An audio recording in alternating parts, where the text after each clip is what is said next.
تو قربانی کے وجوب کی کچھ شروط ہیں۔ پہلی شرط قربانی کے وجوب کی آزادی ہے، یعنی آزاد پر قربانی واجب ہے، غلام پر قربانی واجب نہیں۔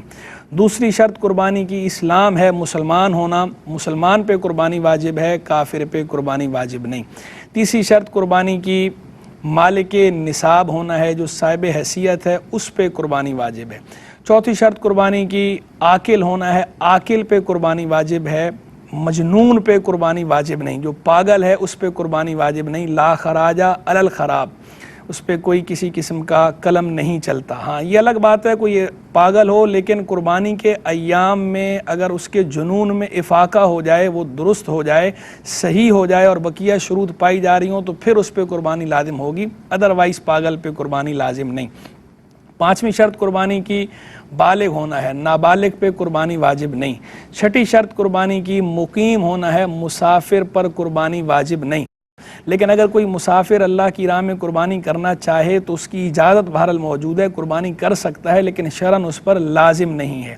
یہ قربانی کی 6 شروط ہیں، ان میں سے ایک شرط اس میں تھوڑی تفصیل ہے، اس کو میں مزید واضح کرتا ہوں، یعنی صاحب نصاب ہونا، یسار صاحب نصاب ہونا، صاحب حیثیت ہونا، مالدار ہونا، استطاعت ہونا، یہ شرط ہے۔ اس کا مطلب یہ ہے صاحب نصاب کا کہ ایک آدمی کے پاس 7.5 تولے سونا یا 52.5 تولے چاندی یا اس کی مالیت کے برابر کوئی بھی سامان کسی بھی شیپ میں موجود ہو جو حاجت اصلیہ سے زائد ہو تو اس پر قربانی واجب ہے۔ زکوٰۃ کا نصاب بھی یہی ہے اور قربانی کا نصاب بھی یہی ہے، بس اس میں صرف 2 فرق ہیں۔ لوگ عام طور پر اس فرق کو ملحوظ نہیں رکھتے جس کی وجہ سے مسکنسیپشن پیدا ہوتی ہے۔ وہ 2 فرق ملحوظ رکھنے ضروری ہیں۔ وہ 2 فرق کیا ہیں؟ ایک فرق تو یہ ہے کہ زکوٰۃ کے لیے حولان حول شرط ہے، یعنی پورا 1 سال گزرنا شرط ہے۔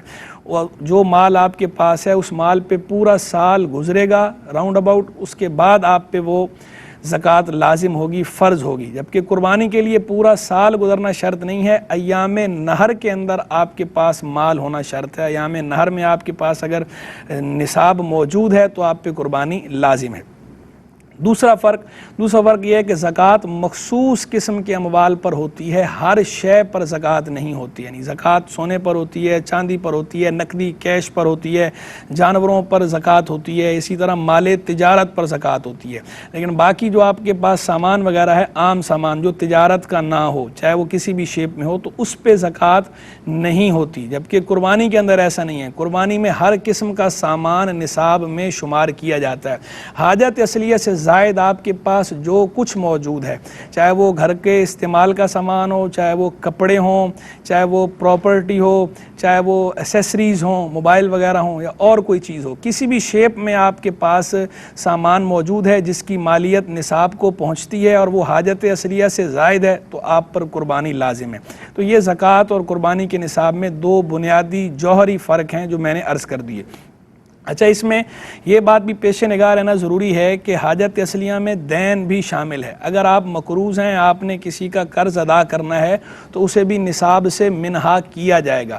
تو لہذا اگر آپ پر اتنا زیادہ قرض ہے کہ اس قرض کو اگر منہا کیا جائے تو آپ صاحب نصاب نہیں بنتے، تو اس صورت میں آپ پہ قربانی لازم نہیں۔ لیکن اگر کوئی قرض لے کر قربانی کر دیتا ہے تو قربانی ادا ہوگی یا نہیں ہوگی؟ تو اگر دیگر شروط پائی جا رہی ہوں تو قربانی ادا ہو جائے گی۔ لیکن مشورہ ہمارا یہ ہوتا ہے کہ ایسے قرض لینا نہیں چاہیے، لیکن اگر کوئی کر دیتا ہے تو قربانی بہرحال ادا ہو جائے گی۔ لیکن اس میں انٹینشن کا درست ہونا ضروری ہے، نیت کا صحیح ہونا ضروری ہے، قصد کا صحیح ہونا ضروری ہے۔ قربانی کی ابھی جو میں نے اصطلاحی تعریف کی تھی، اصطلاح شرع کے مطابق، تو میں نے عرض کیا تھا کہ مقصد ہو اللہ کا قرب حاصل کرنا، تقرب مقصود ہو، اپنی واہ واہ کروانا مقصود نہ ہو، نام و نمود مقصود نہ ہو۔ اگر کوئی اس نیت سے قربانی کرتا ہے کہ اس پر قرض ہے، قربانی واجب نہیں ہے، لیکن اس کے دماغ میں یہ بات ہے اگر میں قربانی نہیں کروں گا، جانور نہیں لاؤں گا تو محلے دار کیا کہیں گے، عزیز و اقربا کیا کہیں گے، دوست کیا کہیں گے، بھئی اس نے قربانی نہیں کی۔ تو اگر صرف ان لوگوں کی باتوں سے بچنے کے لیے یا ان کی نظر میں اپنا سٹیٹس سمبل برقرار رکھنے کے لیے قرض لے کے قربانی کرتا ہے تو یہ بالکل غلط فعل ہے، یہ انٹینشن درست نہیں ہے۔ اللہ کی رضا کے لیے قربانی کرنی چاہیے، اور ویسے بھی اس چیز کو نہیں دیکھنا چاہیے کہ لوگ کیا کہیں گے، اس پہ ہمیشہ فوکس کرنا چاہیے کہ میرا رب کیا کہتا ہے۔ کبھی لوگوں کی باتوں پہ دھیان نہیں دینا چاہیے. جو ہمارے رب کا ہم سے مطالبہ ہے، جو ہمارے رب کا ہمیں حکم ہے، جو ہمارے رب کا ہمیں فرمان ہے، رب کے فرمان پر، رب کے ارشاد پر فوکس کرنا چاہیے. جو رب کا فرمان ہے ہمیں اسے فرسٹ پرائرٹی دینی چاہیے. لوگ کچھ بھی کہیں، لوگوں کی باتوں پہ دھیان نہیں دینا چاہیے. اللہ کی رضا کی خاطر اللہ کے حکم پر عمل کرنا چاہیے. اسی طرح قربانی کا جانور ویسے اچھا لینا چاہیے، اچھی بات ہے. فربا جانور ہو، قیمتی جانور ہو، اللہ کی راہ میں اچھی شے قربان کرنی چاہیے، لیکن اس میں بھی یہ ملحوظ رکھا جائے کہ نیت اللہ کی رضا کی ہو. یہ نیت نہ ہو کہ جناب ہمارا محلے دار ہے یا ہمارا فلاں جاننے والا ہے، فلاں رشتہ دار ہے یا فلاں دوست ہے، وہ چونکہ جانور لایا ہے 50,000 کا تو اب ہم اس کے مقابلے میں 1,00,000 کا لے کر آئیں گے، یا ہم اس سے بھی تگڑا جانور لے کر آئیں گے. تو یہ اچھی نیت نہیں ہے. تصحیح نیت بہت ضروری ہے. یہ آپ اللہ کی رضا کے لیے نہیں کر رہے، بلکہ یہ آپ اپنی ناک کے لیے کر رہے ہیں. اپنی ناک اونچی کرنے کے لیے کرنا اور دوسرے کو نیچا دکھانے کے لیے کرنا، یہ اللہ کی رضا کے لیے کرنا نہیں ہے. اس پہ ثواب نہیں ملتا، الٹا گناہ ملتا ہے.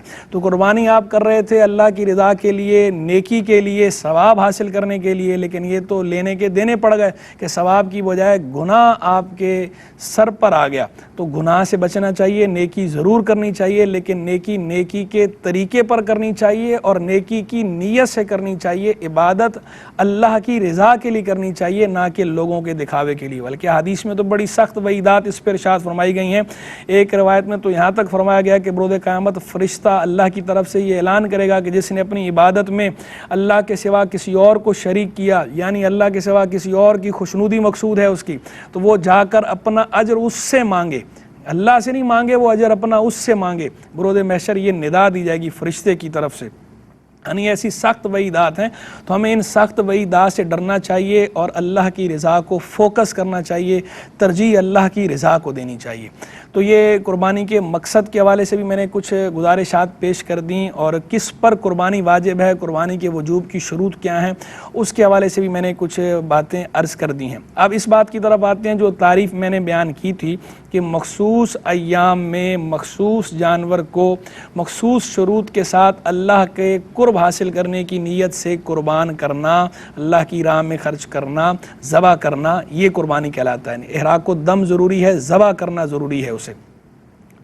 تو پہلی بات یہ جو اس میں تعریف میں یہ فرمایا گیا کہ مخصوص ایام، تو مخصوص ایام سے مراد 3 ایام ہیں جنہیں ایام نحر کہا جاتا ہے. قربانی کے ایام، قربانی کے 3 دن ہیں، 10 ذوالحجہ، 11 ذوالحجہ، 12 ذوالحجہ. یہ 3 ایام کہلاتے ہیں ایام نحر. ان 3 دنوں میں قربانی کی جائے گی. 10 ذوالحجہ کو کرنا افضل ہے، پھر دوسرے نمبر پر 11 ذوالحجہ کو کرنا، پھر تیسرے نمبر پر 12 ذوالحجہ کو کرنا ہے. بس ان 3 ایام میں ہی قربانی کر سکتے ہیں. اس کے بعد قربانی نہیں کر سکتے اور اس سے پہلے بھی قربانی نہیں کر سکتے. یہ جو واجب قربانی ہے اس کی بات ہو رہی ہے. نفلی قربانی ویسے کوئی کرنا چاہتا ہے تو نفلی قربانی تو کسی بھی وقت ہو سکتی ہے، عام حالات میں، عام دنوں میں بھی. لیکن یہ جو خاص عید الاضحیٰ کی قربانی ہے، جسے عربی میں عید الاضحیٰ کہا جاتا ہے اور ہمارے اردو فارسی میں جو ہے عید الاضحیٰ کہتے ہیں، تو یہ جو بڑی عید ہے بقر عید، جس کو بقرہ عید بھی کہتے ہیں، اس عید کی جو قربانی ہے اس کے مخصوص ایام یہی 3 ایام ہیں، 10 ذوالحجہ، 11 ذوالحجہ، 12 ذوالحجہ. یہ قربانی دن میں بھی کی جا سکتی ہے اور یہ قربانی رات میں بھی کی جا سکتی ہے.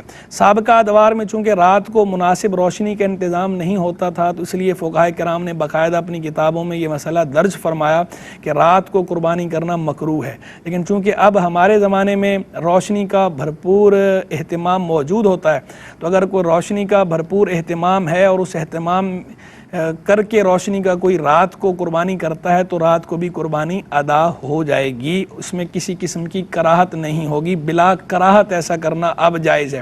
ہاں، جہاں پہ روشنی کا مناسب معقول انتظام نہ ہو تو وہاں اب بھی رات میں قربانی کرنا بہرحال مکروہ رہے گا. لیکن قربانی ہوگی یا نہیں ہوگی تو قربانی ادا ہو جائے گی. قربانی کے ادا ہونے میں کوئی کلام نہیں، بس کلام صرف کراہت میں ہے، اور وہ کراہت بھی تنزیہی ہے، مکروہ تحریمی نہیں ہے، صرف تنزیہی ہے. کیونکہ اس میں اندیشہ ہوتا ہے اس قربانی میں کہ آدمی اگر یہ قربانی کرے گا تو اس قربانی میں غلطی ہونے کا امکان موجود ہے. تو اس غلطی کے امکان سے بچنے کے لیے دن کا فرمایا گیا، ورنہ دن ہو یا رات ہو کی جا سکتی ہے. 10 ذوالحجہ کی صبح سے آپ قربانی کر سکتے ہیں، 10 ذوالحجہ کی صبح، پھر 11، 12، یعنی 3 دن اور 2 راتیں.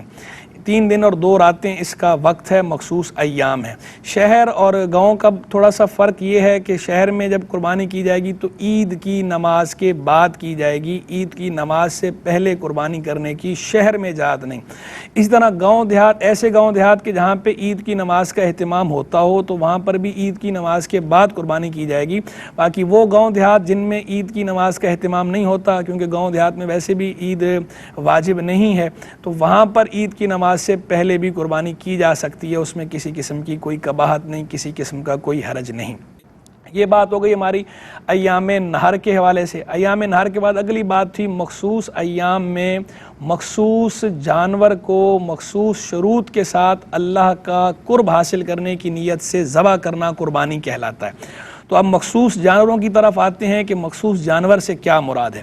مخصوص جانور سے یہاں جانور کی 3 انواع مراد ہیں، ایک اونٹ، دوسرا گائے، تیسرا بکرا۔ اونٹ، گائے، بکرا یا بکری، یہ 3 مخصوص انواع ہیں۔ اونٹ میں نر اور مادہ دونوں شامل ہیں، اونٹ کی قربانی بھی کر سکتے ہیں، اونٹنی کی قربانی بھی کر سکتے ہیں۔ اسی طرح گائے کے اندر بھی نر اور مادہ دونوں شامل ہیں، گائے کی قربانی بھی ہو سکتی ہے، بیل کی قربانی بھی ہو سکتی ہے۔ بھینس بھی گائے کے ساتھ ملحق ہے، گائے کے ساتھ لاحق ہے، جیسے گائے اور بیل کی قربانی کر سکتے ہیں، اسی طرح بھینس کی قربانی بھی کر سکتے ہیں، نر ہو یا مادہ۔ بکرا کی جہاں تک بکرے کی بات ہے تو بکرا ہو یا بکری، نر اور مادہ دونوں کی قربانی کی جا سکتی ہے۔ اسی میں دمبا دمبی بھی شامل ہیں اور اسی میں بھیڑ بھی شامل ہے، نر ہو یا مادہ، یہ سب اس میں۔ تو یہ 3 انواع ہیں، ان 3 انواع میں سے کسی نوع کی قربانی کی جائے گی، ان کے علاوہ دیگر انواع کو قربان نہیں کر سکتے۔ مثلا کوئی کہے کہ جناب میں اللہ کی راہ میں مرغا قربان کروں گا، تو ان ایام میں آپ مرغا قربان نہیں کر سکتے، مرغا قربان کرنے سے آپ کی قربانی ادا نہیں ہوگی۔ کوئی کہے جناب میں ہرن قربان کروں گا، تو ہرن قربان کرنے سے آپ کی قربانی ادا نہیں ہوگی، آپ کو یہی مخصوص جانور قربان کرنے پڑیں گے جو شریعت کی طرف سے مقرر ہیں۔ اونٹ، اونٹنی، گائے، بیل، بھینس، نر ہو یا مادہ، اسی طرح بکرا، بکری، دمبا دمبی، بھیڑ، نر ہو یا مادہ، یہی مخصوص جانور قربان کر سکتے ہیں، ان کے علاوہ دیگر جانور قربان کرنے کی اجازت نہیں۔ پھر ان جانوروں کے اندر بھی عمر کا تعین فرمایا گیا ہے، ہر ایک کی عمر کا الگ الگ تعین ہے، مخصوص عمر کے ہوں تو ہی وہ اس جانور کی قربانی ہو سکتی ہے، ادروائز اس کی قربانی نہیں ہو سکتی۔ اونٹ کے اندر جو عمر کا تعین ہے وہ 5 سال ہے، 5 سال سے اگر کم عمر کا اونٹ یا اونٹنی ہو اس کی قربانی نہیں کر سکتے، کم از کم 5 سال کا اونٹ ہو یا اونٹنی ہو۔ اسی طرح گائے، بیل، بھینس کے اندر 2 سال کی عمر مقرر ہے، کم از کم 2 سال عمر ہو تو اس کی قربانی کر سکتے ہیں، ادروائز قربانی نہیں کر سکتے۔ بکرا بکری کے اندر 1 سال کی عمر شرط ہے کہ 1 سال سے کم عمر کی نہیں کر سکتے، کم از کم 1 سال ہونا ضروری ہے۔ ہاں بھیڑ اور دمبے کے اندر یہ کر سکتے ہیں کہ اگر 6 ماہ کی بھیڑ یا 6 ماہ کا دمبا، نر ہو یا مادہ، وہ دور سے دیکھنے میں ایسا لگتا ہو، اتنا فربا محسوس ہوتا ہو کہ 1 سال کا لگتا ہو، 1 سال کا محسوس ہوتا ہو، تو اس کی قربانی بہرحال کی جا سکتی ہے۔ اس کی اجازت حضور جان عالم صلی اللہ تعالی علیہ وآلہ وسلم نے خود بنفس نفیس ارشاد فرمائی ہے، اور اس کی پہچان یہ ہے کہ اسے 1 سال کے دمبوں میں یا 1 سال کی بھیڑوں میں چھوڑ دیا جائے تو دیکھنے میں فرق معلوم نہ ہو، تو یہ اس بات کی علامت ہے کہ یہ بھیڑ یا یہ دمبا یہ 1 سال کا لگتا ہے دیکھنے میں، تو اس صورت میں اس کی قربانی کر سکتے ہیں۔ اس سے کم عمر میں کی قربانی نہیں ہو سکتی۔ باقی جہاں تک دانت کی بات ہے تو دانت عمر کی پوری ہونے کی صرف علامت ہیں، تو علامت کے درجے میں دانتوں کو بہرحال دیکھا جا سکتا ہے، لیکن دانتوں پر مدار نہیں ہے، حکم شرعی کا مدار عمر پر ہے۔ تو اگر کسی جانور کی عمر پوری ہے اور دانت اس کے بھلے نہ نکلے ہوں، اس طرح مکمل 2 دانت نہ ہوئے ہوں، لیکن عمر اس کی پوری ہے تو اس کی قربانی ہو سکتی ہے۔ لیکن چونکہ آج کل دھوکہ دہی بہت زیادہ ہے اور بیوپاری جھوٹ بہت بولتے ہیں، تو صرف بیوپاریوں کی بات پہ اعتبار نہ کیا جائے، بلکہ قرائن بھی دیکھے جائیں اور دل مطمئن ہو تو ہی جانور قربانی کا لیا جائے، ورنہ صرف ان کی بات پر اس طرح آنکھیں بند کر کے اعتماد نہیں کرنا چاہیے۔ جن جانوروں کی قربانی کرنا جائز ہے ان کے حوالے سے ہم گفتگو کر رہے تھے، تو اس میں یہ بات بھی ملحوظ رہے کہ نیل گائے کی قربانی کرنا جائز نہیں ہے، کیونکہ نیل گائے وہ وحشی جانور ہے، اہلی جانوروں کی قربانی جائز ہوتی ہے، یعنی پالتو جانور کی، وہ چونکہ وحشی جانور ہے نیل گائے کی قربانی جائز نہیں۔ اسی طرح اگر کراس جانور ہو تو کراس کے اندر جانوروں میں نسب کا اعتبار مادہ کی طرف سے ہوتا ہے، فیمیل کی طرف سے ہوتا ہے، تو اگر اس طرح کراس ہوا ہے کہ جو فیمیل ہے وہ انہی جانوروں میں سے کوئی جانور ہے، تو اس صورت میں وہ انہی کے حکم میں رکھا جائے گا اسے، اور اس کی قربانی کرنا درست ہوگا۔ جانوروں کے حوالے سے یہ بھی ذہن نشین رکھنا چاہیے کہ قربانی کے جانوروں کو جب بھی خریدا جائے تو خریدتے ہوئے خوب اچھی طرح دیکھ بھال کر لینی چاہیے، کیونکہ اگلی بات جو تعریف شرعی میں تھی، اصطلاح شرع کے مطابق تعریف میں، کہ مخصوص ایام میں مخصوص جانور کو مخصوص شروط کے ساتھ اللہ کا قرب حاصل کرنے کی نیت سے ذبح کرنا قربانی کہلاتا ہے۔ تو وہ مخصوص شروط جو ہیں ان کے اندر کچھ شروط کا تو ذکر ہو چکا، دوسری جانور کے حوالے سے یہ جو بطور خاص شرط ہے وہ شرط یہ ہے کہ قربانی کا جانور بے عیب ہونا چاہیے، بے عیب جانور کی قربانی کرنی چاہیے، عیب دار جانور کی قربانی نہیں کرنی چاہیے۔ اللہ کی راہ میں ہمیشہ ستھرے مال کی قربانی کرنی چاہیے، اللہ کی راہ میں اچھے جانور کی قربانی کرنی چاہیے۔ اور عیب جو ہے اگر معمولی سا عیب ہو، بہت معمولی عیب ہے، تو اس عیب سے قربانی ہو جائے گی، اور اس کی مقدار جو فقہا نے بیان فرمائی ہے کہ قلیل عیب چل جائے گا، کثیر عیب نہیں چلے گا۔ تو فقہا نے مقدار جو بیان فرمائی ویسے اختلاف ہے، لیکن مفتبی قول جس پر فتویٰ دیا جاتا ہے وہ 1/3 کا ہے، کہ 1/3 سے زیادہ عیب ہو تو وہ عیب کثیر شمار ہوگا، اور 1/3 سے کم ہو تو وہ قلیل شمار ہوگا۔ تو 1/3 سے زیادہ جانور میں عیب موجود ہو، مثلا کان ہے، اگر کسی جانور کا کان 1/3 سے زیادہ کٹا ہوا ہے تو اس صورت میں اس جانور کی قربانی نہیں ہوگی، اگر 1/3 سے کم کٹا ہوا ہے تو قربانی ہو جائے گی۔ اسی طرح اگر ایک جانور کی دم 1/3 سے زیادہ کٹی ہوئی ہے تو اس کی قربانی جائز نہیں ہوگی، لیکن اگر اس کی دم 1/3 سے کم کٹی ہوئی ہے تو اس کی قربانی جائز ہے۔ اگر دم مکمل کٹی ہو تو بھی قربانی جائز نہیں۔ اسی طرح کان، کسی کے دونوں کان یا ایک کان مستقل، پورا کان جو ہے موجود نہ ہو، تو پورا کان ہی، ایک کان ہی اس کا جو ہے وہ کاٹ دیا گیا ہے، یا دونوں کان اس کے کاٹ دیے گئے ہیں، تو اس کی قربانی بھی جائز نہیں ہے، جیسا کہ بالکل ظاہر ہے۔ اسی طرح آنکھ کے اندر، کہ ویسے بھینگے جانور کی قربانی جائز ہے، لیکن اگر آنکھ کی روشنائی، ایک آنکھ کی بینائی 1/3 سے زائد جا چکی ہو تو اس صورت میں اس جانور کی قربانی بھی جائز نہیں۔ ایسا کانا جانور کہ جس کا کانا پن بالکل ظاہر ہو، اس کی قربانی بھی جائز نہیں ہے۔ اسی طریقے سے ایسا لنگڑا جانور جو چل کر خود قربان گاہ تک نہ جا سکے، مذبح تک، ذبح کی جگہ تک نہ جا سکے، اس کی قربانی بھی جائز نہیں۔ ایسا بیمار جس کی بیماری بالکل ظاہر ہو، یعنی بیماری کے سبب چارہ بھی نہ کھا سکتا ہو، اس جانور کی قربانی کرنا بھی جائز نہیں۔ اسی طرح وہ جانور کہ جو اتنا کمزور ہو کہ اس کی ہڈیوں میں گودا ہی نہیں رہا، ہڈیوں میں مغز ہی نہیں رہا، اس جانور کی قربانی کرنا بھی جائز نہیں۔ اسی طرح ایسا بیمار جس کی بیماری ظاہر، اس کی قربانی جائز نہیں۔ ایسا مجنون، ایسا پاگل جانور کہ جو چارہ ہی نہ کھا سکتا ہو، چارہ ہی نہ کھا رہا ہو، اس پاگل، اس مجنون جانور کی قربانی بھی جائز نہیں ہے۔ اسی طرح وہ جانور جو صرف اور صرف نجاست کھاتا ہو، اس جانور کی قربانی بھی جائز نہیں ہے۔ اگر اس کی قربانی کرنی ہو تو پہلے اسے چند دن تک الگ باندھنا ہے تاکہ وہ نجاست کھانا چھوڑ دے، پھر اس کی قربانی کر سکتے ہیں، ادروائز اس کی قربانی نہیں کر سکتے۔ سینگوں کی جہاں تک بات ہے، سینگ کے اندر بھی اگر سینگ جو ہے تھوڑے سے کٹے ہوئے ہیں تو اس میں کوئی حرج نہیں ہے۔ اگر سینگ پورے بھی کسی نے اتار دیے خوبصورتی کے لیے تو بھی کوئی حرج نہیں۔ ہاں اگر سینگ بالکل جڑ سے ہی میک سمیت نکال لی ہیں، جڑ سمیت نکال لی ہیں، تو پھر اس صورت میں اس جانور کی قربانی جائز نہیں ہوگی، کیونکہ جڑ سمیت جب سینگ نکالے جاتے ہیں تو اس صورت میں جانور کے پاگل ہونے کا، دماغ پہ اثر پڑنے کا اندیشہ ہوتا ہے۔ تو اگر جڑ سمیت نہیں نکالے گئے، ویسے اوپر سے ہی سینگ کاٹ دیے گئے ہیں، یا جڑ سلامت ہے، اوپر سے سینگوں کو صرف تراشا ہے یا صرف سینگ جو ہے کاٹے ہیں، تو اس صورت میں جانور کی قربانی ہو جاتی ہے، اس میں کسی قسم کا کوئی حرج نہیں۔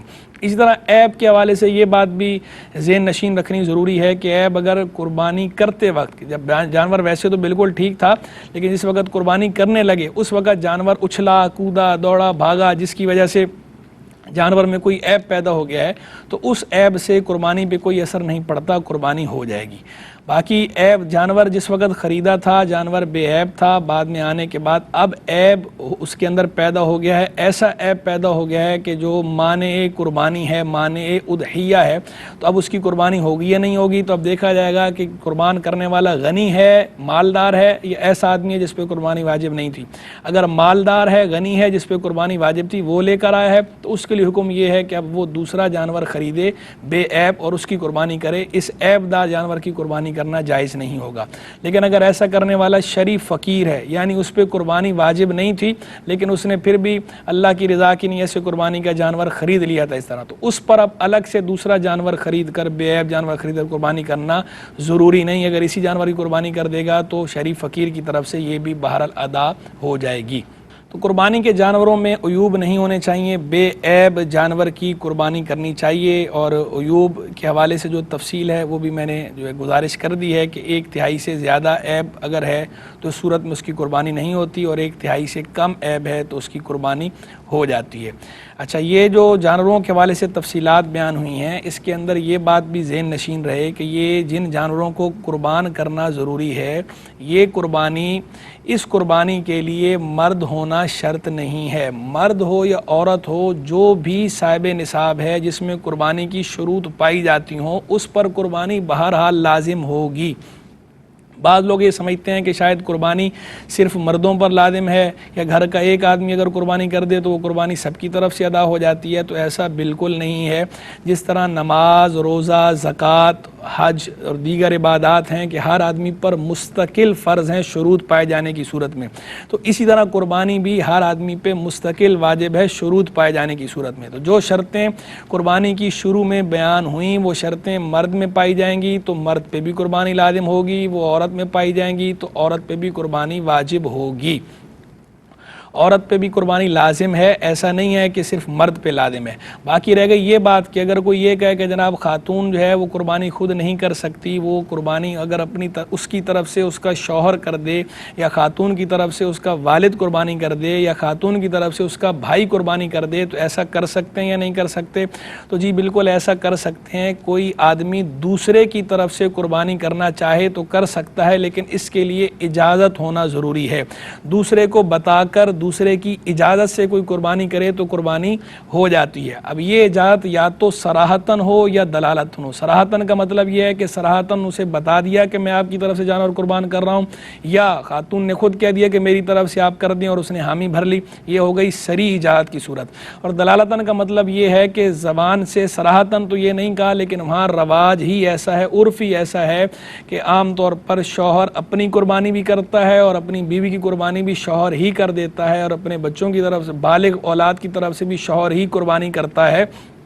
تو اس صورت میں یہ دلالتاً اجازت مانی جائے گی، یعنی اسے سمجھا جائے گا کہ یہ انڈرسٹوڈ ہے، کیونکہ عرف ہے اور عرف کا بھی بڑا دخل ہوتا ہے احکام کے اندر، تو عرف کی بنا پر دلالتاً حکماً اجازت سمجھی جائے گی۔ تو اجازت صراحتاً ہو یا دلالتاً ہو بہرحال چلے گی، لیکن اس میں یہ پیش نظر رہے کہ یہ جو قربانی کی ہم کہہ رہے ہیں کہ اس طرح کر سکتے ہیں اجازت ہوگی، یہ اس وقت ہے جب کہ ایک بڑا جانور قربان کیا جا رہا ہو اور اس بڑے جانور کے اندر حصے کیے جا رہے ہوں، تو ایسا ہوگا، یا چھوٹے جانور الگ الگ لیے جائیں۔ ایسا نہیں کہ ایک چھوٹا جانور شوہر نے لیا اور اسی کے اندر اپنی بھی نیت کر لی، اپنی بیوی کی نیت بھی کر لی اور اپنے بالغ بچوں کی نیت بھی کر لی، تو ایسا نہیں کر سکتے، کیونکہ چھوٹا جانور وہ صرف ایک آدمی کی طرف سے کفایت کرتا ہے، چھوٹے جانور میں حصے نہیں کیے جا سکتے۔ چھوٹے جانور سے مراد جیسا کہ شروع میں نے عرض کیا، بکرا، بکری، دمبا، دمبی، بھیڑ، نر ہو یا مادہ، چھوٹا جانور صرف ایک کی طرف سے کفایت کرتا ہے۔ بڑے جانور یعنی گائے، بیل، بھینس اور اونٹ، اونٹنی، ان بڑے جانوروں میں 7 حصے کیے جا سکتے ہیں، زیادہ سے زیادہ 7 لوگ اس میں شریک ہو سکتے ہیں، 7 سے کم لوگ بھی شریک ہو سکتے ہیں، اور پورا جانور ایک آدمی بھی کر سکتا ہے، بڑا جانور۔ تو یہ جو میں نے کہا کہ اجازت لے کر اس طرح قربانی کی جائے گی، تو یہ اس صورت میں ہے جب کہ بڑا جانور ہو اور بڑے جانور کے اندر بیوی کا حصہ بھی شامل کر لیا جائے یا کسی اور کا حصہ بھی شامل کر لیا جائے تو ادا ہو جائے گا۔ یا چھوٹا جانور ہے تو چھوٹے جانور پہ الگ سے چھوٹا جانور ایک اور لینا پڑے گا، یا کسی اور بڑے جانور میں حصہ لینا پڑے گا، تو قربانی ادا ہوگی۔ صرف ایک چھوٹے جانور میں سب کو نپٹایا نہیں جا سکتا۔ اور حصے جو ہے، ان حصوں کے اندر بھی عبادت کی نیت سے جو بھی شریک ہو رہا ہے، چاہے وہ فرض واجب قربانی ہو چاہے وہ نفلی قربانی ہو۔ یعنی بعض لوگ سوال پوچھتے ہیں بہت زیادہ کہ جناب کیا قربانی کے اندر ہم عقیقے کی نیت کر سکتے ہیں یا نہیں، کوئی حصہ عقیقے کا ملایا جا سکتا ہے یا نہیں ملایا جا سکتا؟ تو بالکل ملایا جا سکتا ہے، کیونکہ عقیقہ بھی عبادت ہے، اگرچہ نفلی عبادت ہے، قربانی واجب ہے، عقیقہ نفلی ہے۔ تو ایک بڑا جانور، اس کے اندر قربانی کی نیت بھی کی جا سکتی ہے اور اس میں عقیقے کا حصہ بھی شامل کیا جا سکتا ہے، اس میں کسی قسم کا کوئی حرج نہیں۔ تو یہ قربانی کے حوالے سے کچھ اہم معلومات ہم نے آپ کے گوش گزار کی۔ وقت کی قلت کے پیش نظر ہم اسی پہ اکتفا کرتے ہیں، انشاءاللہ پھر نیکسٹ ٹائم جب حاضر ہوں گے تو کچھ اور مسائل لے کر آپ کی بارگاہ میں حاضر ہوں گے۔ اللہ تبارک و تعالیٰ جو کچھ ہم نے سنا سیکھا اسے یاد رکھنے اور اس پر عمل کرنے اور دوسروں تک اسے درست انداز میں پہنچانے کی ہمیں توفیق رفیق مرحمت فرمائے۔ وآخر دعوانا ان الحمد للہ رب العالمین۔ ناظرین، اگر آپ ایسی ہی مزید ویڈیوز دیکھنا چاہتے ہیں تو ہمارا ARYQTV کا چینل سبسکرائب کیجئے اور بیل آئیکن کا بٹن دبانا نہ بھولیے تاکہ آپ سے کوئی پسندیدہ پروگرام مس نہ ہو جائے۔